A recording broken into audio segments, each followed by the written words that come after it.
Alright, y'all, welcome back to the channel. And today it's time to talk about something I love talking about on TikTok, which is simply the fact that part one wasn't even that bad. Scratch that. It just wasn't bad. Like, when thinking about part one, me personally, I think back, I'm like, yo, there was so much action filled within part one throughout those 9 episodes that it was just crazy. Like, even when you look at the first episode, really just think back to the first episode. We saw a fight. Granted, there was no superpowers or whatever. There wasn't any hormone. But them niggas was throwing hands. They were. And if I'm being honest, in part one, I don't think there was an episode where you don't see somebody throwing hands. And if they aren't like having an actual fight, they're training. And if they aren't training, you're seeing this nigga Dio do something maniacal, something vicious, something insane. Like, for example, and if I can find it, I'll put it on screen, when he basically ensured to one of the women that her baby wouldn't be eaten by them, just to turn her into a vampire and watch her in front of his face eat her own baby and become one of his minions. Mind you, he saw that and he just didn't care. Like, not even in the slightest. He did not even care. I'm pretty sure all he said was, well, we said we wouldn't eat him. Then he started laughing.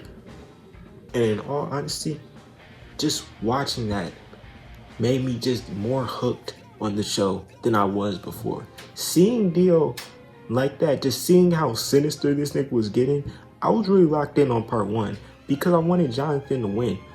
All throughout all of part one, I wanted Jonathan to win. And in all honesty, I feel like that was another thing Jojo did well. It was like just setting up how like the heroes interact with the villains, and mainly how Jonathan and Dio's like backstory and his pure undying hatred for the Joestars. Part one was really the setup, but it still felt like it was still good. Where I feel like a lot of disconnects comes with like fans, and it just feels like a lot of fans were expecting so much more with part one, because when you hear about Jojo, you hear about the memes, you hear about all these different things, all the different weird things you'll see in it. Then you start watching part one and you're like, well, why the hell am I in the 1800s with British men? And as you continue to watch part one, a lot of people's expectations of part one go down, and their expectations of the series go down because they feel like part one isn't bizarre enough, or it just didn't hit hard enough. When in reality, watching part one for like the second time, because after I watched it the first time, I was already locked in. But the second time I watched it, I was still locked in, but I was locked in more. My rating of part one actually went up the second time I watched it, because this time I wasn't expecting to go through and watch the whole series and not know what's going to happen. I've watched the series multiple times. I know what's going to happen. But when I watched part one again, there was a lot of things I forgot. Then I was just seeing again. I was like, oh, that's insane. Like, for example, the cast in part one is small, but when we do see deaths, they're so impactful that it really punches you.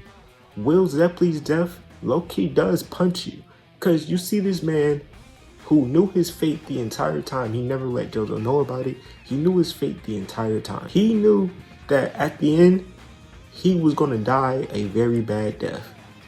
But even through that, his nobility allowed him to still be like, you know what? Even though I just got cut in half, I'm still about to give this nigga all my energy. Just gotta have so much faith in him to win. And don't get me wrong, for the most part, part one feels like this classic ass story. You know what I mean? Like, oh yeah, the heroes, they're chasing this super bad guy who gave up his humanity, and he's about to take over the world. He has his own legion of zombies. They're chasing him down.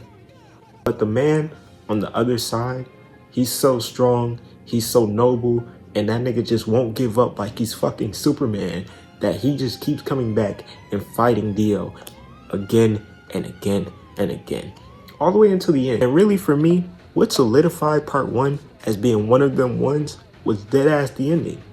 The ending was such a plot twist, because while you do see Dio survive, I don't think anyone really expected Dio to be on the ship that Jonathan was on. Not only that, be there and be ready to wreck everything with ease. And the only reason he was able to wreck everything is because Jonathan's guard was down. It's his wedding night. He's thinking he's fine. His wife is pregnant. He is thinking he's about to live his best life on the way to America, and it's all taken away from him. That was definitely a gut punch. Like, watching it for the first time, it's a gut punch. Watching it again, it's still a gut punch.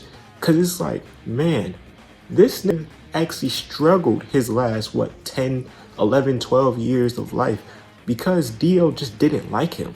And when you get to the end of Jonathan's story and you see this man literally use his last moments, his last strength to hold his brother like this, you finally get the ending of Jonathan's character arc, and you would think it's the ending of Dio until it pops back out. And really, that's like the main reason why I always feel like part 1 was really better than a lot of people give credit for.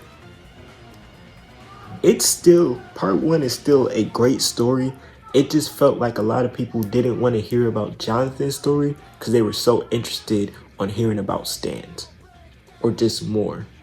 But that's all I got for today. Honestly, I just wanted to talk about part 1. I won't lie to y'all. But if y'all enjoyed the video, please leave a like, comment, and subscribe. And until next time, I'll see y'all.